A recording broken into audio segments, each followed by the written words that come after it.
भद्रमुत्तरतो वद भद्रं पुरस्तान्नो वद भद्रं पश्चात् कपिञ्जला भद्रं वद पुत्रैर्भद्रं वद गृहेषु च भद्रमस्माकं नो वद भद्रं नो अभयं वद भद्रमधस्तान्नो वद भद्रमुपरिष्टान्नो वद भद्रं भद्रं न आवद भद्रं न सर्वतो वद असपत्नः पुरस्तान्न शिवं दक्षिणतस्क्रोधे अभयं सततं पश्चात् भद्रमुत्तरतो गृहे यौवनानि महयसि जिज्ञासामि वदन्तुभिः शकुन्तकप्रदक्षिणं शतपत्राभिनो वद आवदंस्त्वं शकुने भद्रमावद तूष्णे मासेन सुमतिं चेकिद्धिनः यदुत्पतन् वदासि करकरिर्यथा बृहद्वदेमविदथे सुवीराः।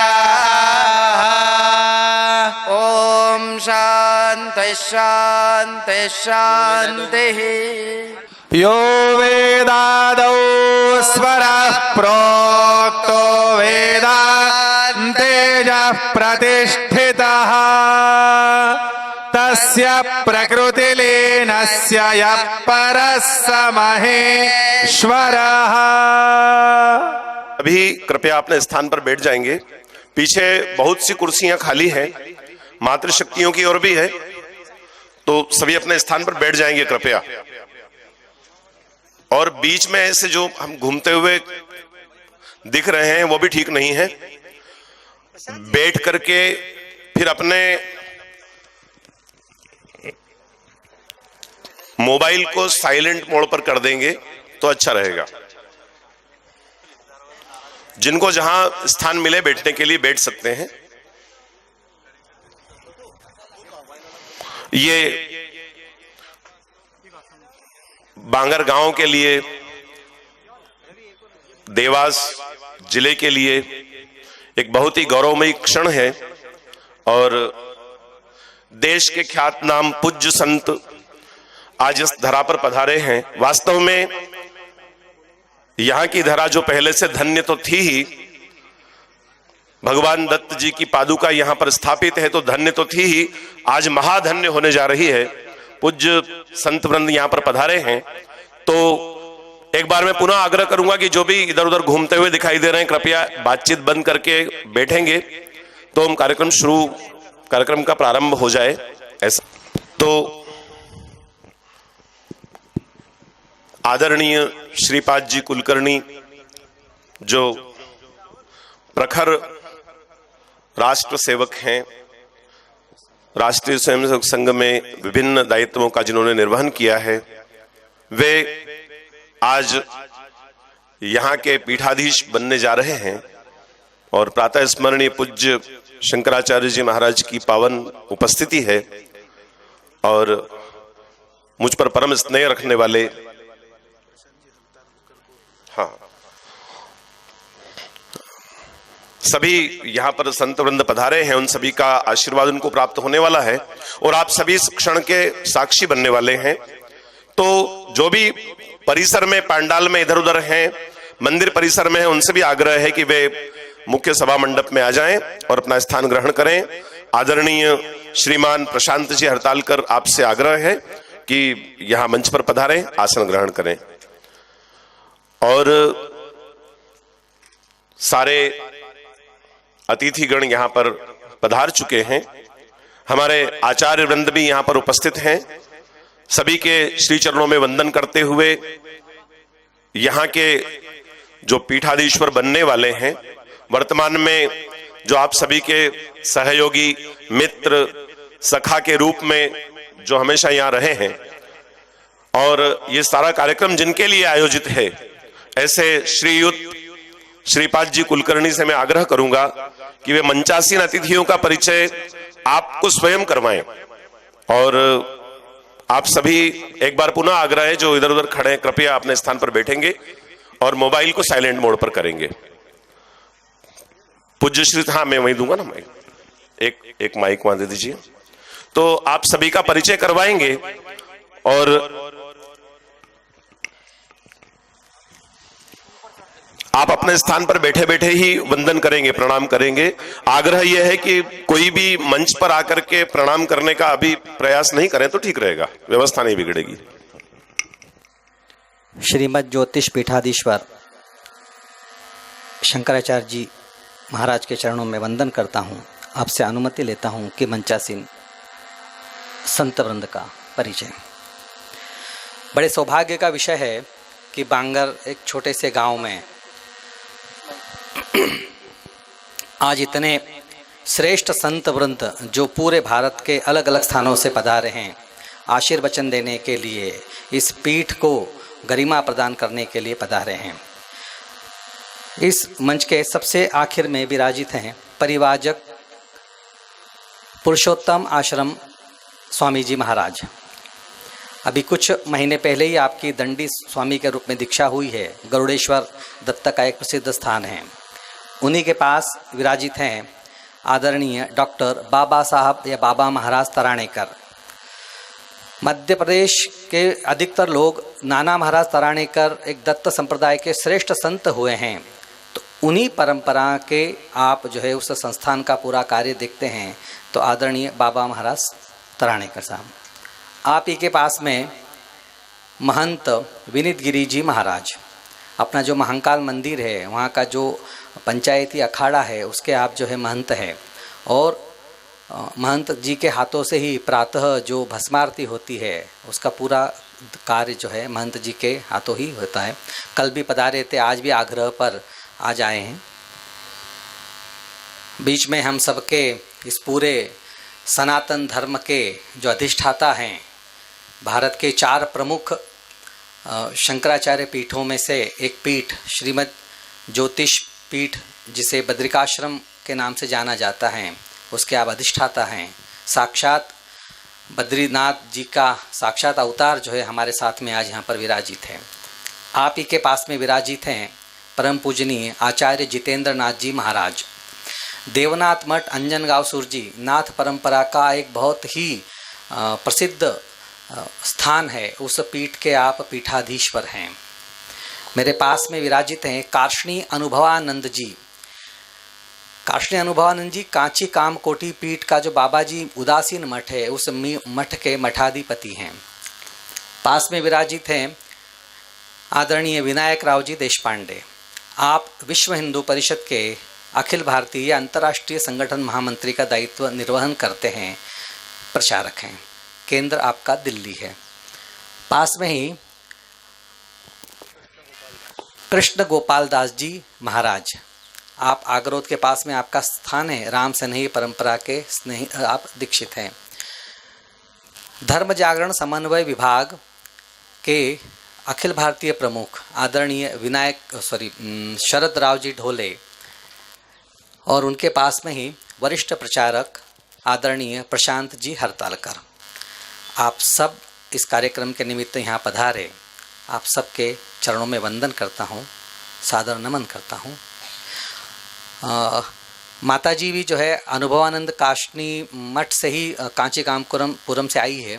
कुछ बटू भी आए हैं। इनके यहाँ पर इंदौर में एक वेद पाठशाला चलती है। तो आप सबका भी जो है हमें यहाँ पर आशीर्वचन मिलेगा।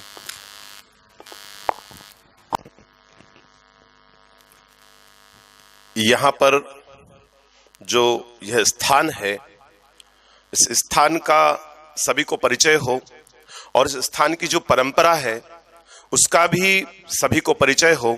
इस हेतु यहाँ के व्यवस्थापक एवं प्रमुख पुजारी जो हैं वर्तमान में आदरणीय श्रीमान दत्त प्रसाद जी कुलकर्णी, मैं आपसे आग्रह करूंगा कि यहाँ की परंपरा के बारे में सभी को बताएं। अवधूत चिंतन श्री गुरुदेव दत्त। भारत माता को वंदन करते हुए सर्वप्रथम संत वृंद को प्रणाम करता हूं और सभी आए हुए अतिथियों का दत्त संस्थान की तरफ से अभिनंदन करता हूं। आज हम, जैसा कि आपको बताया गया है कि 3 दिवसीय कार्यक्रम का आज समापन है। श्री दत्त पादुका मंदिर श्री क्षेत्र बांगर, जो काका महाराज जी की गादी है, उस गादी पे आज श्रीपाद जी का गादी रोहण का कार्यक्रम है। तो ये एक परंपरागत कार्यक्रम है। तो इस दत्त परंपरा को समझने के पहले हमको दत्त को समझना पड़ेगा। दत्त मतलब क्या? दत्त मतलब साक्षात, प्रत्यक्ष, अकाट्य, अविकार, अद्वैत्य, इसको दत्त कहा गया है। दत्त मतलब उपस्थित, मौजूद, यत्र तत्र सर्वत्र दत्त होता है। दत्त शब्द की व्याख्या ऐसी है कि दत्त मतलब मौजूद। पृथ्वी के कण कण में दत्त का जो तत्व है वो विराजमान है। दत्त पंथ सबसे प्राचीन पंथ है।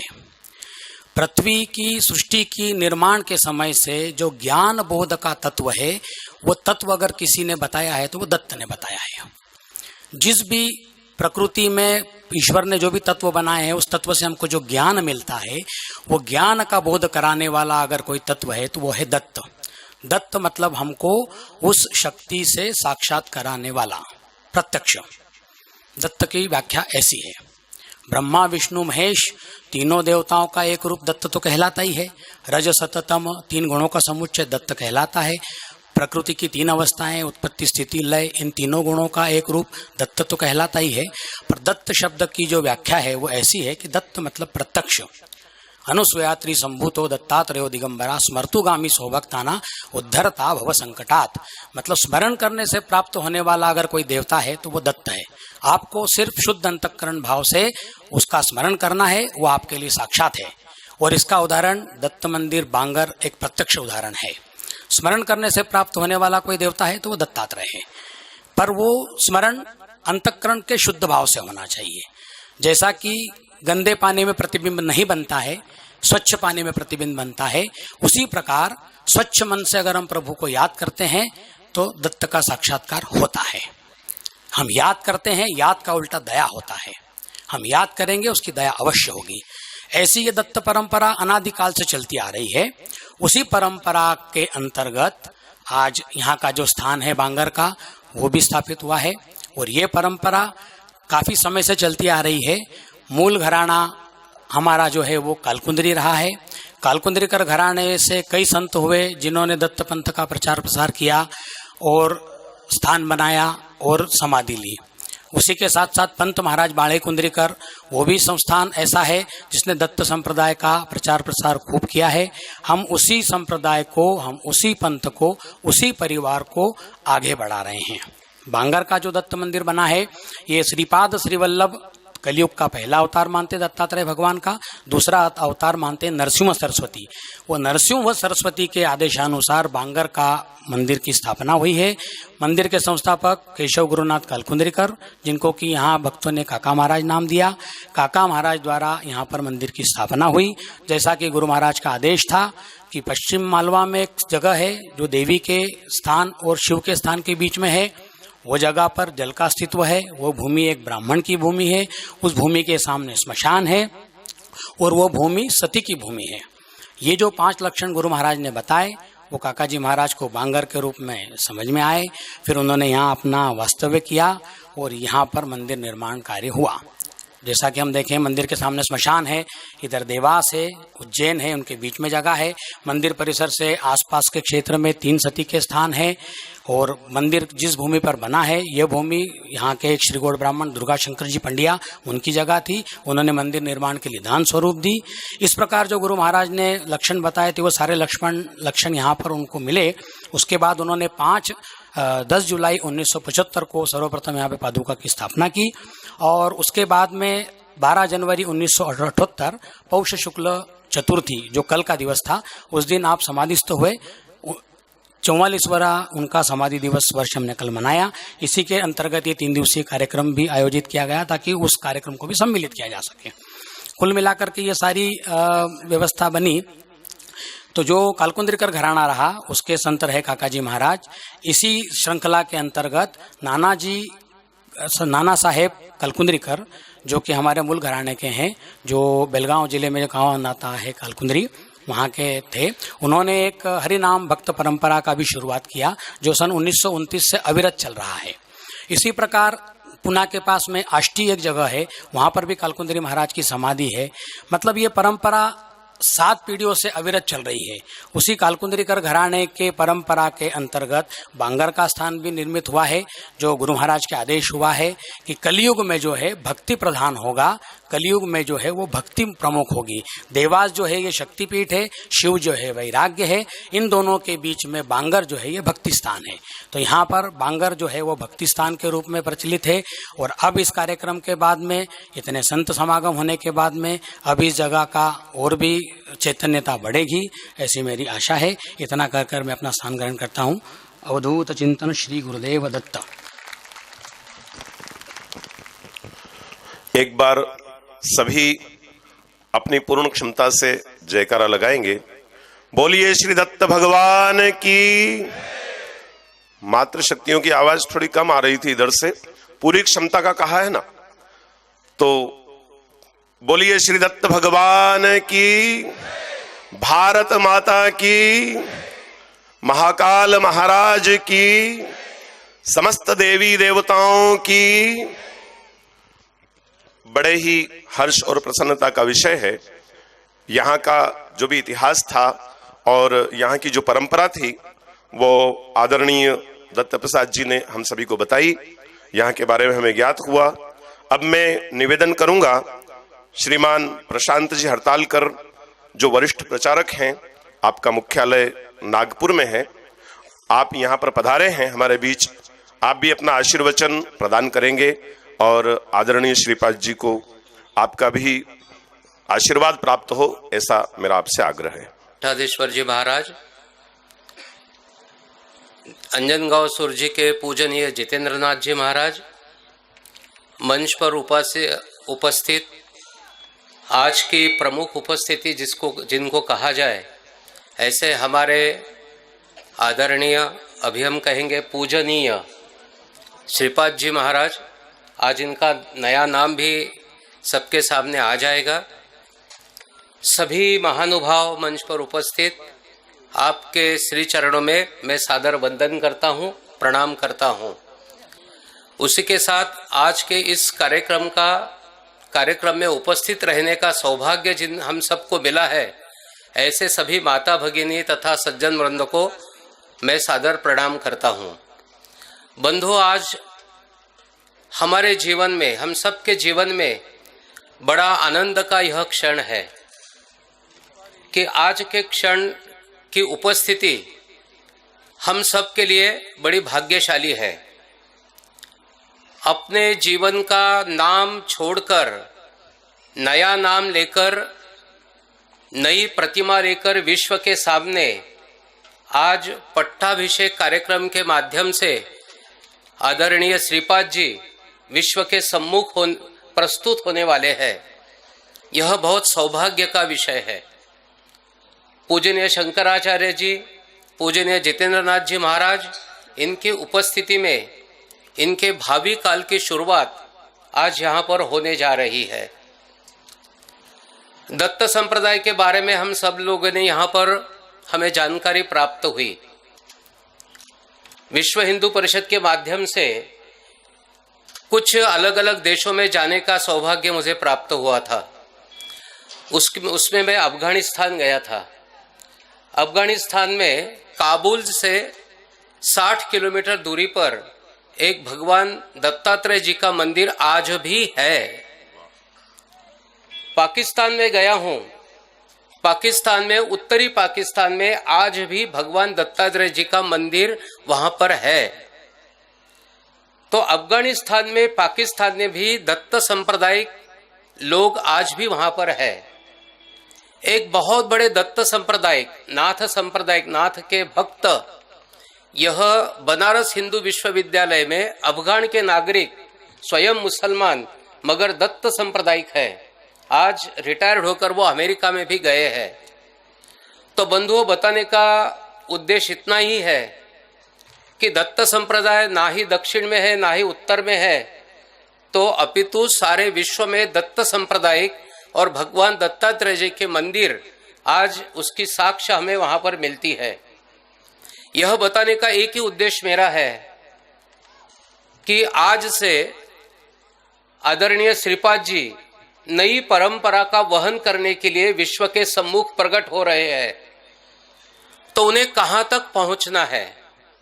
मैं चाहता हूं, मैं मेरी अपेक्षा व्यक्त करता हूं कि श्रीपाद जी पूरे विश्व के दत्त सांप्रदायिक लोगों को एकत्रित करने का कार्य करें।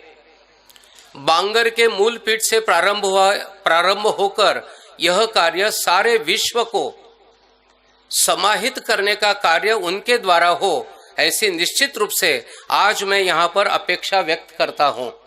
और मुझे विश्वास है कि आदरणीय श्रीपाद जी के द्वारा यह कार्य पूरे विश्व के लिए होगा। आज पट्टाभिषेक समारोह के कारण बांगर यह देश के स्तर पर आया है। पूजनीय शंकराचार्य जी की उपस्थिति यह स्पष्ट करती है, पूजनीय जितेंद्रनाथ महाराज जी की उपस्थिति स्पष्ट करती है कि बांगर यह स्थान अभी देश स्तर पर आ गया है। मगर यह स्थान भगवान दत्तात्रेय जी की असीम कृपा से सारे विश्व का स्थान जल्द से जल्द कैसे बने, इसके लिए हम सबका प्रयास होना चाहिए और हमारे अग्रेसर आदरणीय श्रीपाद जी रहे। बस यही शुभकामना मैं व्यक्त करूंगा। आदरणीय श्रीपाद जी को दयाघन भगवान परमेश्वर बहुत शक्ति प्रदान करे, दत्तात्रेय भगवान की असीम कृपा उन पर हो और हम सबको उनका मार्गदर्शन सदैव प्राप्त हो। इसी अपेक्षा के साथ मैं मेरे वाणी को विराम देता हूं। जय श्री राम।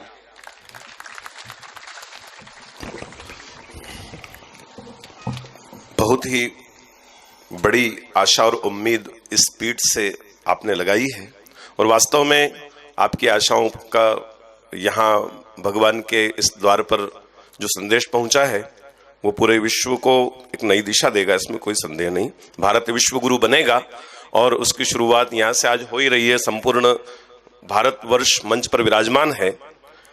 भारत के हृदय स्थल दिल्ली से हमारे बीच आदरणीय श्रीमान विनायक राव जी देशपांडे पधारे हैं। आप विश्व हिंदू परिषद के अंतर्राष्ट्रीय संगठन महामंत्री हैं और विश्व के कई देशों में हमारा हिंदू समाज फैला हुआ है। सबके बीच जाकर के उनकी पीड़ाओं को समझते हैं। आप हमारे बीच हैं, आपसे आग्रह।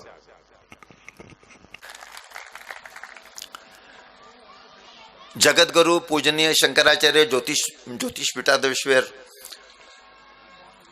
पूजनीय स्वामी वासुदेवानंद सरस्वती जी महाराज, पूजनीय जितेंद्रनाथ जी महाराज, मंच पर आसीन सभी पूजनीय महात्मागण, संघ के ज्येष्ठ प्रचारक और जिनके पट्टाभिषेक के लिए हम सब लोग यहाँ एकत्रित आए हैं, आज से हम सभी को उनको पूजनीय ही करना है। तो हमारे पूजनीय श्रीपाद जी और आप सभी हिंदुत्वनिष्ठ धर्म प्रेमी देशभक्त भाइयों बहनों माताओं पिताओं, हम सब भारत माता के सपूत हिंदू है और दत्त संप्रदाय के भक्त हैं।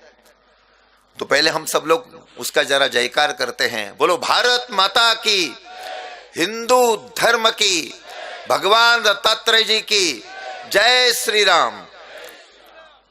वास्तव में एक व्यक्ति ये सन्यास धर्म में प्रवेश कर रहे हैं तो उनके पट्टाभिषेक का कार्यक्रम, तो वास्तव में उनको आशीर्वाद या उनका अभिनंदन करना या उनको शुभकामनाएं देने का काम ये संतों ने करना चाहिए, सन्यासियों ने करना चाहिए। मैं तो सन्यासी नहीं हूं, संत भी नहीं हूं, मैं एक राष्ट्रीय स्वयंसेवक संघ का प्रचारक हूं, विश्व हिंदू परिषद का काम करता हूं। परंतु आज्ञा हो गई है इसलिए मैं केवल आपके सम्मुख 2 मिनट के लिए खड़ा हूं। अभी अपने इस बांगर पीठ की सारी जानकारी श्रीपाद जी के ही छोटे भाई साहब उन्होंने हम सभी को दी। केवल दत्त संप्रदाय के ही सारे साधु संत ऐसा नहीं, तो गत हजारों साल में अपने हिंदुस्तान में जितने सन्यासी साधु संत हो गए और आज भी है, उन्होंने अपने सारे जीवन में अपने धर्म की रक्षा करने के लिए, देश को एक करने के लिए, देश की रक्षा करने के लिए ही जीवन भर काम किया, उपदेश किया, लोक जागरण किया व्यापक पैमाने पर। जैसे पूजनीय आद्य शंकराचार्य जी महाराज जी ने उस कालावधि में जहां आने जाने के कोई साधन नहीं थे, ऐसे 2500 साल पहले 4 दिशाओं में 4 मठ स्थापित किए, सारे हिंदुस्तान का पैदल उन्होंने भ्रमण किया, सोते हुए समाज को उन्होंने जागरूक किया। कितना एक जबरदस्त सारे हिंदुस्तान को एक करने के लिए और धर्म के जागरण के दृष्टि से कितना जबरदस्त उन्होंने काम किया। और वो परंपरा आज भी अपने देश में सैकड़ों हजारों साधु संतों के माध्यम से ये चल रही है। इसी परंपरा में एक संत हो गए जो बाद में श्रृंगेरी पीठ के पूजनीय शंकराचार्य जी भी बने। हम सभी लोग उनको पूजनीय विद्यारण्य स्वामी इस नाते से जानते हैं, परंतु उस समय मुसलमानों का आक्रमण हो रहा था, तो दक्षिण में हरिहर बुक दो वैसे तो सरदार पुत्र थे, लेकिन उनको हारने के बाद मजबूरी से मुसलमान इस्लाम का स्वीकार करना पड़ा। लेकिन पूज्य आचार्य आगे आए, उन्होंने कहा नहीं, आपको फिर से हिंदू में वापस आना चाहिए। कैसे संभव है? मैं कहता हूं। और हरिहर बुक को दोनों हिंदू धर्म में वापस आ गए। और हम सब जानते हैं कि 1336 में विजयनगर के साम्राज्य की स्थापना हो गई। और पूजनीय स्वामी विद्यारण्य जी ने, भले वो सन्यासी थे, लेकिन वो पहले अनेक साल, लगभग 10-12 साल उस विजयनगर के साम्राज्य अमात्य बनकर उन्होंने काम किया। बाद में वो श्रृंगेरी पीठ में अपना जो काम था वहां करने के लिए गए। तो आपद धर्म इस नाते से काम करना पड़ता है, एक आदर्श उन्होंने सारे लोगों के सामने ये रखा। ऐसे ही काशी बनारस में पूजनीय रामानंदाचार्य जी हो गए, जिन्होंने रामानंद अखाड़े वगैरह हम कहते हैं, जिससे वो सारी परंपरा शुरू हो गई। उन्होंने कहा सर्वे प्रपत्तिरधिकारिणो मतः, सभी को पूजा अर्चा करने का अधिकार है, जात पात पूछे नहीं कोई, हरि को भजे सो हरि का होई, ये बात उन्होंने कही। उनके हजारों शिष्य थे, सभी जाति संप्रदाय के थे। संत कबीर उनके शिष्य, संत रविदास उनके शिष्य, संत धन्ना जाट उनके शिष्य। मैं नाम बता रहा हूं तो आपको ध्यान में आएगा कि कितने व्यापक पैमाने पर सभी प्रकार के उनके शिष्य थे। सारे हिंदुस्तान का उन्होंने भ्रमण किया। ध्यान में आ गया क्योंकि वो कालावधि तो 14वीं शती का था, वहां भी बहुत बड़े पैमाने पर धर्मांतरण होता था। काशी के जो मौलवी था, काजी था, वो सारी कथा में नहीं बताता हूं, लेकिन उसको शरण में आना पड़ा महाराज जी के कारण। और इतना ही नहीं, तो आज इस अयोध्या में भव्य राम मंदिर बनने जा रहा है। हम सभी को अयोध्या की जानकारी है। उसी अयोध्या में 15वीं शती के प्रारंभ में, मैं तो ऐसा कहूंगा कि भारत का सबसे बड़ा परावर्तन का कार्यक्रम उन्होंने किया होगा।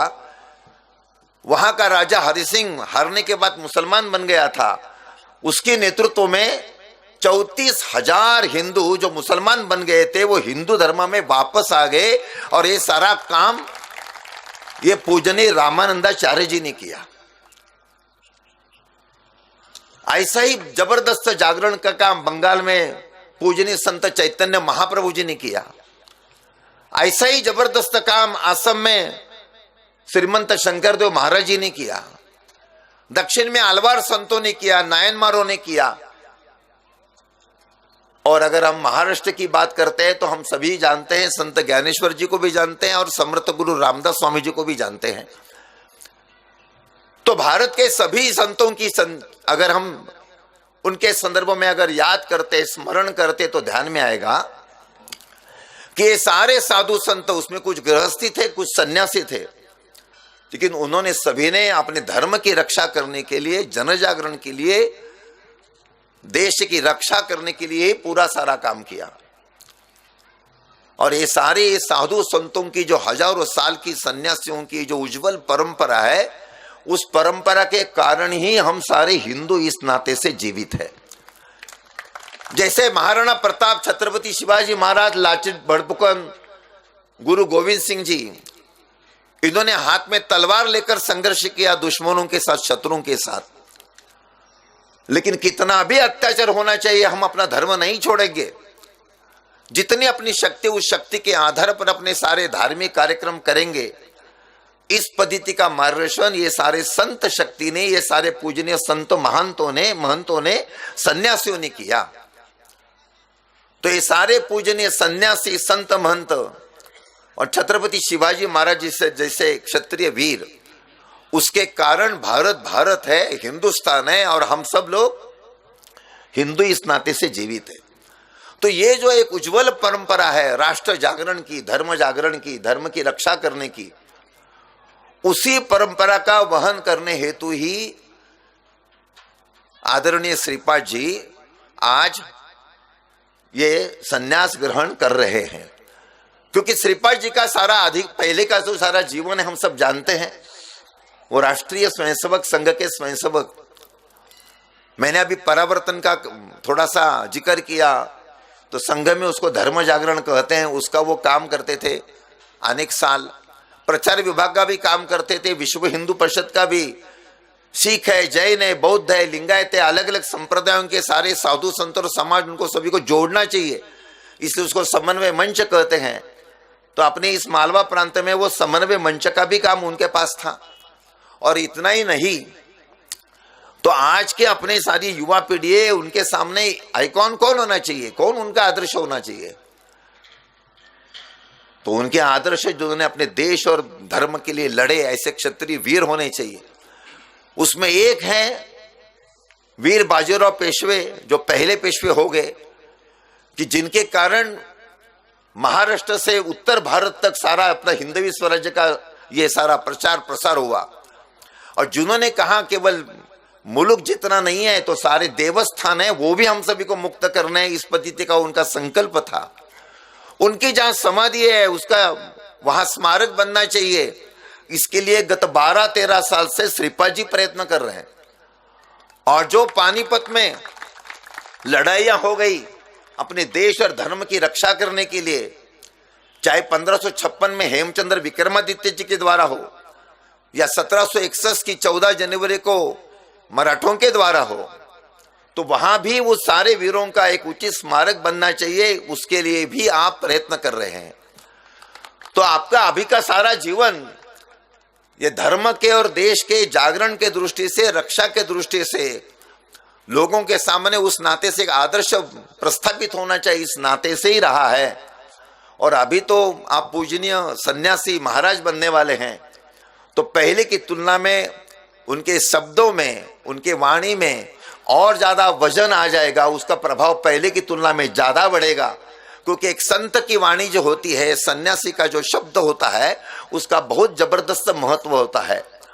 कोई कितना भी पढ़ा लिखा हो, फॉरेन रिटर्न हो, वो अगर कोई बात कितनी भी रैशनली कहता होगा तो लोग उसकी बात मानेंगे, ऐसा नहीं। परंतु किसी गहरे वस्त्रधारी सन्यासी ने अगर वही बात अपने पद्धति से कही तो बड़े बड़े लोग भी उनके सामने झुक जाते हैं और उनकी बात मानते हैं। ये उस वस्त्र का, उस सन्यासी का वो महत्व है। तो वो अपना जो काम है, ये धर्म की रक्षा का और राष्ट्र जागरण का, वो पहले की तुलना में और ज्यादा अच्छे ढंग से और प्रभावी रीति से आगामी कालावधि में सन्यासी बनकर आदरणीय पूजनीय श्रीपाद जी महाराज करेंगे, ऐसा मैं विश्वास व्यक्त करता हूं। उनको शुभकामनाएं देता हूं और मेरे वाणी को भी विराम देता हूं। जय श्री राम। और जो एक आग्रह और है, जो पीछे खड़े हैं कार्यकर्ता बंधु और समाजजन, उनसे आग्रह है कि जो बीच वाली पट्टी है, अगर बैठने के लिए कुर्सियां नहीं बची हो पीछे, तो आप नीचे भी बैठ सकते हैं। इधर बीच में बहुत सारी जगह, आप लोग आगे आ जाइए, पीछे खड़े रहना ठीक नहीं लग रहा, यहाँ बैठ सकते हैं। बैठने की केवल व्यवस्था है, ऊपर बैठना नीचे बैठना इससे कोई फर्क नहीं पड़ता। ऐसा नहीं है कि जो कुर्सी पे बैठे हैं वो ज्यादा बड़े लोग हैं, न अपन नीचे बैठेंगे तो छोटे हो जाएंगे। अपने यहाँ गावड़े में ताकड़ी रहती है, ताकड़ी, और आपको पता है जो पलवा नीचे रहता है वो ज्यादा वजन वाला रहता है। तो ऊंचे वाले पलवे, आप नीचे वाले पलवे बन जाओ, जरा इधर आगे आ जाओ। तो अब कोई भी खड़ा नहीं रहे कृपया।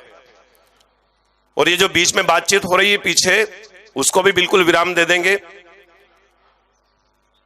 संघ, संत और समाज, तीनों की त्रिवेणी आज यहां पर उपस्थित है। आशीर्वाद देने के लिए संत भी हैं, संघ भी है और समाज भी है।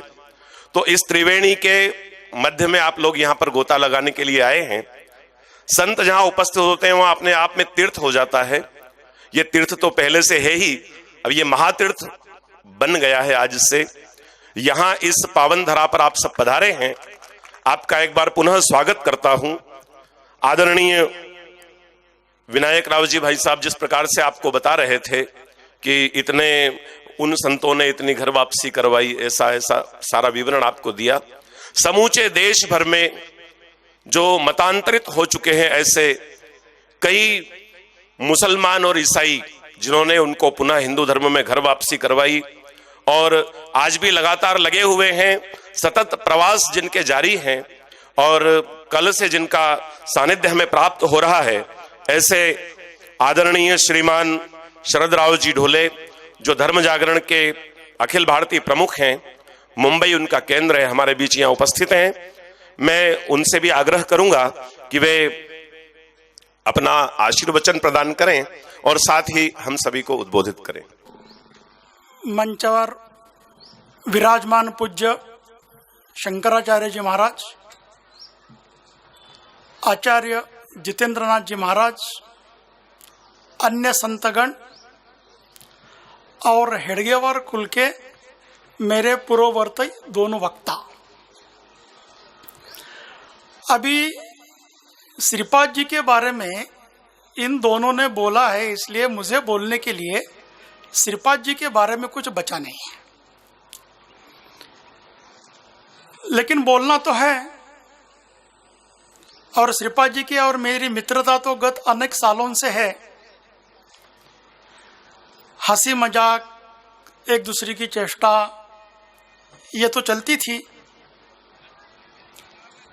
और गीता में अर्जुन और श्री कृष्ण का संवाद है और श्री कृष्ण को अर्जुन बोलता है कि मैंने इतने दिन आपको ये सखा, ये यदु, ऐसा अरे तुरे करके आपको मैंने बोला है, लेकिन आपका ये विश्वरूप दर्शन देखकर मुझे ध्यान में आ गया है कि मैंने गलती की है। हो सके तो आप मुझे क्षमा कर दो। आज उसी प्रसंग का स्मरण मुझे आ रहा है। दूसरा है, अभी अभी विश्व हिंदू परिषद के अंतर्राष्ट्रीय बैठक से मैं आ गया हूं। उसमें से दो वृत्त सुनकर आपको दुख भी होगा और बहुत आनंद भी होगा। पहला दुख विषय ऐसा है, कोरोना कालखंड में भारत के किसी भी विश्वविद्यालय में हिंदू स्टडीज पर किसी को बीए या एमए पढ़ना है तो भारत के किसी भी विश्वविद्यालय में उसके लिए अभ्यासक्रम नहीं था। दुनिया के बहुत सारे विश्वविद्यालयों में था। यह दुख की बात भी है। आनंद की ऐसी है कि कोरोना कालखंड में विश्व हिंदू परिषद के अनेक कार्यकर्ता ने जो प्रयास किए, उसके कारण 22 विश्वविद्यालयों में भारत में भी एमए हिंदू में अब हम पढ़ाई कर सकते हैं। तो जो श्रीपाद जी मुझे बोलते थे कि मैं इंजीनियर हूं, मेरा थोड़ा तार्किक विषय है, बौद्धिक विषय के आधार पर मैं चलता हूं, यह धर्म श्रद्धा कर्मकांड, इसमें मुझे श्रद्धा नहीं है और इसलिए मैं गादी पर तो बैठा हूं लेकिन अभिषेक करने की इच्छा तो हो नहीं रही है। तो मैं उनको कहता था कि विवेकानंद जी कहते थे कि वेस्ट और ईस्ट दोनों एकत्रित होने चाहिए। यानी पाश्चिमात्य का सारा विज्ञान और पूर्व का सारा धर्म जब एकत्रित आएगा तो दुनिया की एक नई समाज रचना बनेगी। और अभी एक नई समाज रचना बनती जा रही है। और ऐसी नई समाज रचना में विवेकानंद जी कहते थे मुझे 100 नौ युवक चाहिए। I want man with capital M. और ऐसे नौ युवक चाहिए कि जिनको पाश्चिमात्य विद्या भी समझती है और पौर्वात्य विद्या आर्ष विद्या भी समझती है। अभी वैज्ञानिक जगत में और सामाजिक जगत में एक बहुत बड़ी चर्चा भारत के सामाजिक पटल पर एक किताब की चल रही है।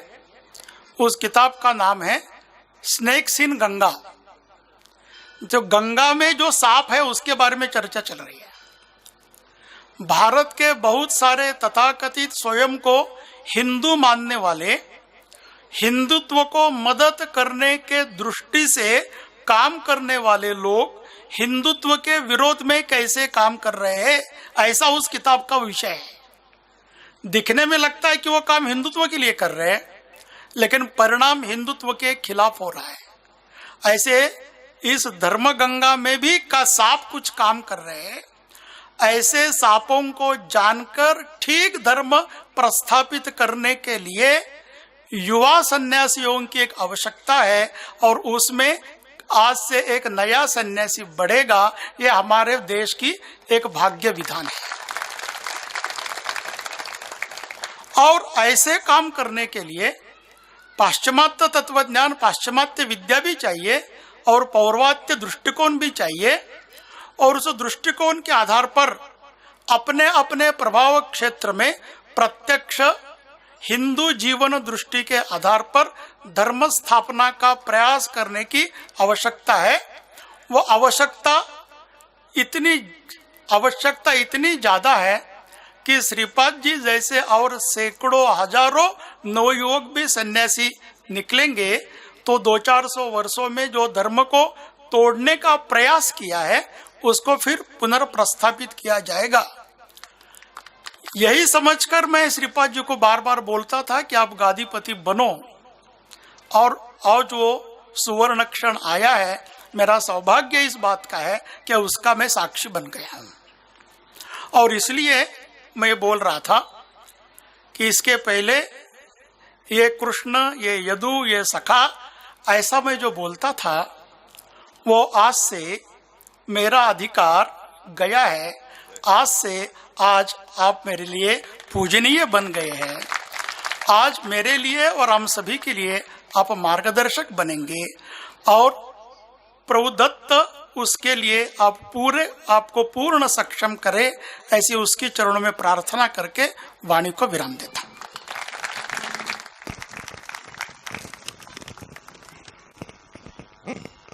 राष्ट्र को एक नव सन्यासी प्रदत्त करने में आपकी भूमिका को हम समूचे उपस्थित लोग वंदन करते हैं। एक बार करतल ध्वनि से वंदन करिए सभी लोग। यहां पर दक्षिण भारत तमिलनाडु से उदासीन बाबाजी मठ कांची कामकोटी कांचीपुरम से पूज्य संत जी श्री अनंत श्री विभूषित काशनी अनुभवानंद जी महाराज पधारे हैं। तो मैं आपसे आग्रह करता हूं कि आप भी अपना आशीर्वाद प्रदान करें। इनके आशीर्वाद के पश्चात यहाँ पर जो हमारे आचार्य वृंद हैं वे पट्टाभिषेक का जो कार्य है उसको संपन्न करेंगे। अवक्षण, अभिसिंचन, आसन प्रदान, पुष्पाभिषेक, दंड दीक्षा, वस्त्र प्रदान, भगवत पादुका प्रदान और नामाभिधान की घोषणा, ये पूज्य श्री के उद्बोधन के बाद ये सारे कार्य होने हैं। अतः इसकी तैयारियां हो। ठीक, पूज्य श्री। ओम ब्रह्मांडे नमः। मंच पर आसीन परम पूज्य श्रद्धेय श्री शंकराचार्य जी महाराज, मत्था टेकता हूँ आपको। मैं कांचीपुरम की धरती से श्रीपाद जी के पट्टाभिषेक कार्यक्रम में आया और बहुत ही आनंदित हूँ कि श्री दत्त जी महाराज का यहाँ पर और भी भव्य एवं दिव्य आगे कार्यक्रम हो।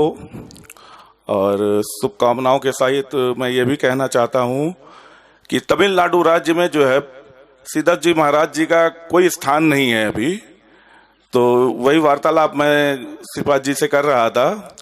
और मैं चाहता हूँ कि कुछ यहाँ से एक ऐसी टीम बनाई जाए जिससे मैं वहाँ पे, मेरे पास वहाँ काफ़ी स्थान है, तो मैं दूँ वहाँ पर, और वहाँ सिद्धत जी महाराज का एक दिव्य एवं भव्य स्थान बने। बहुत बहुत शुभकामनाएं। नाना महाराज तराणेकर जी पधारे हैं, तो मैं आपसे भी आग्रह करता हूं कि अभिसिंचन के पूर्व आप भी अपना आशीर्वचन प्रदान करें।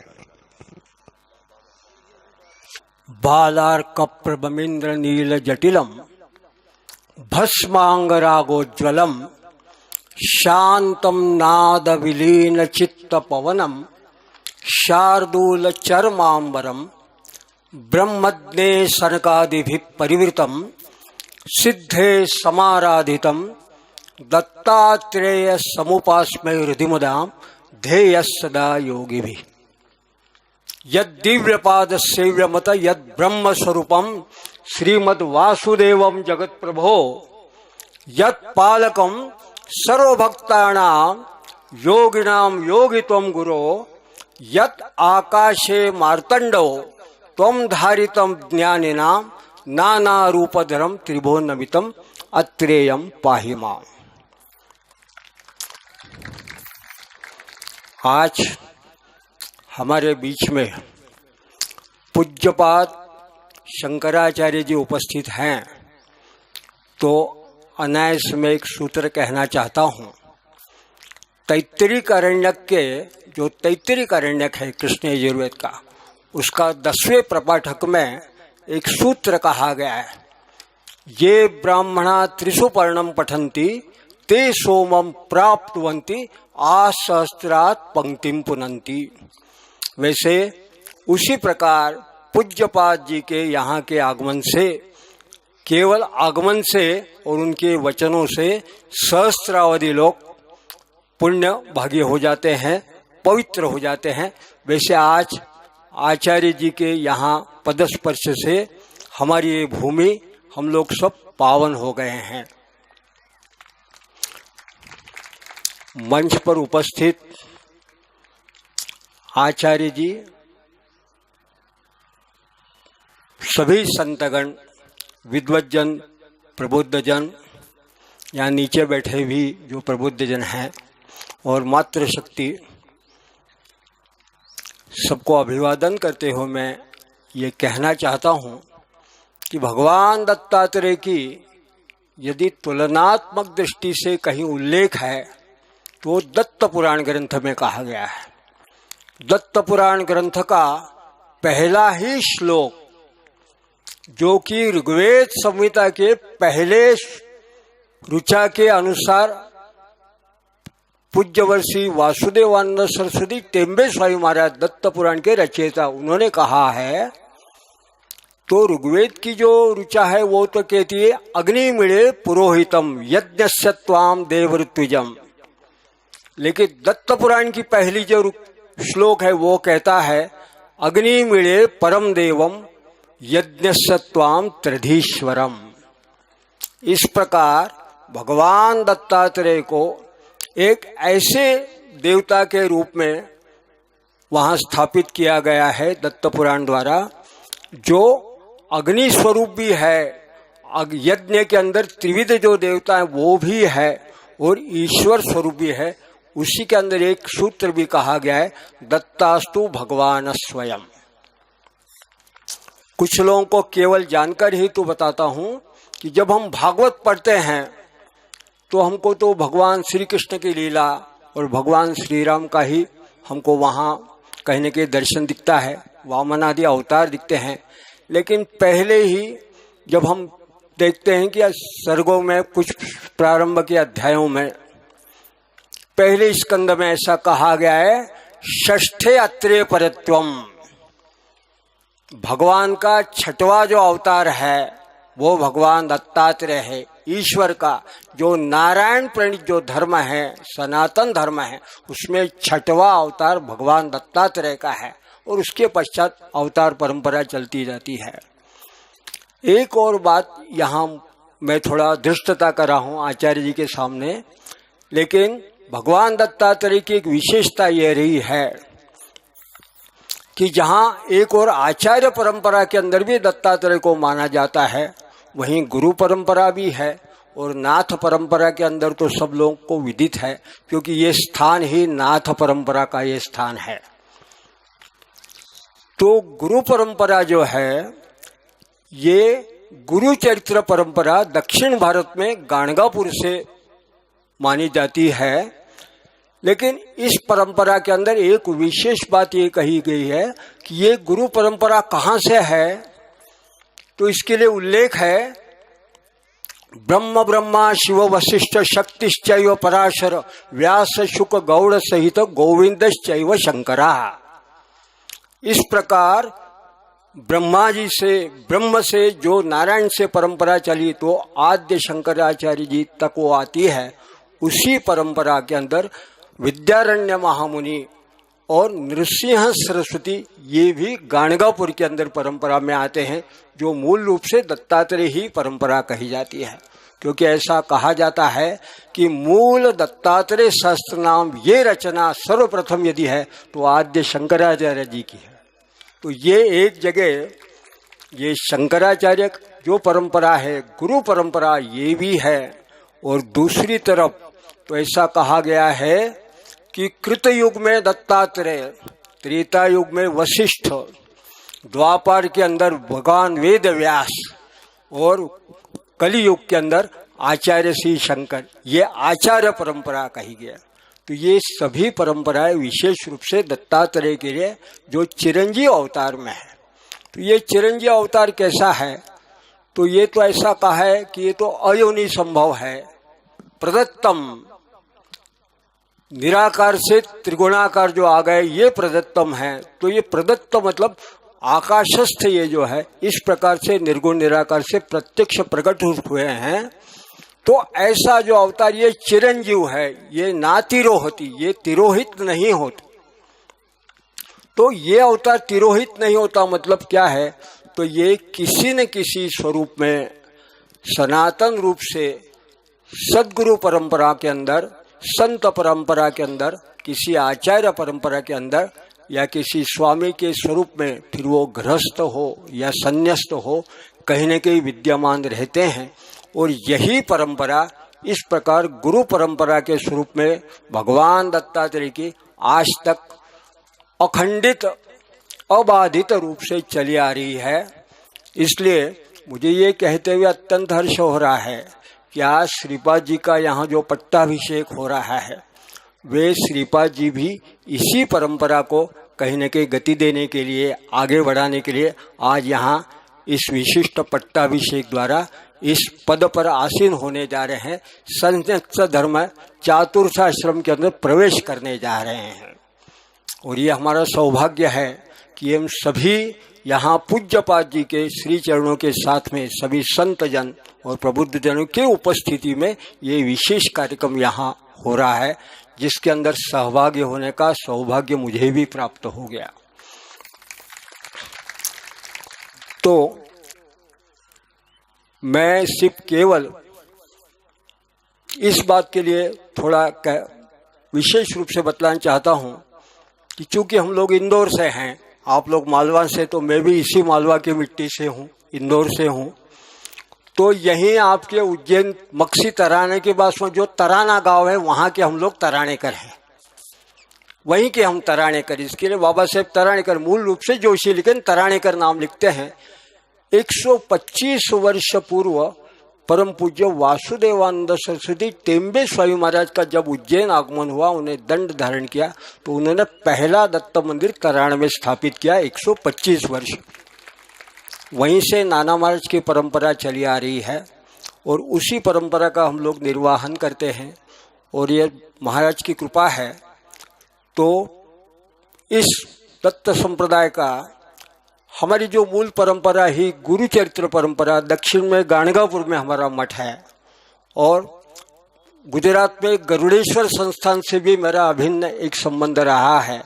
तो इस गरुड़ेश्वर की परंपरा, गाणगापुर की परंपरा और हमारा जो त्रिपदी परिवार की दत्त संप्रदाय की परंपरा हम लोगों की जो है, उस तरफ से विशेषकर महाराष्ट्र में मुझे पंत महाराज बाळे कुंद्री जो स्थान है जहाँ 100 वर्ष से अखंड ध्वनि चालू है, वहाँ से भी कुछ लोग यहाँ आए हैं। तो इन सभी लोगों की उपस्थिति में आज ये कार्यक्रम के अंदर जो श्रीपाद जी का पट्टाभिषेक हो रहा है, तो आचार्य जी और सब आपकी तरफ से और आप सब उपस्थित लोगों की तरफ से मैं केवल शुभकामना व्यक्त करना चाहता हूँ। यावद्विचिस्तरंगात् वहति सुर नदी जाह्नवी पुण्यतोया, यावत् आकाश मार्गे तपति दिनकरो भास्करो लोकपालाः, यावत् वज्रेन्द्र नील स्फटिकमणिशिला वर्तते मेरु श्रृंगे तावत् त्वं जयति विततरां जीव शंभो प्रसादात्। आदित्या रुद्राः वसवाः मरुद्गणाः प्रयच्छन्ति मंगलानि श्रियं यशः, यावत् भागीरथी गंगा यावत् देवो महेश्वरा, यावत् प्रकाशते भानु तावत् त्वं विजयी भव। सिद्धांत अवधूत चैतन्य श्री गुरुदेव दत्त।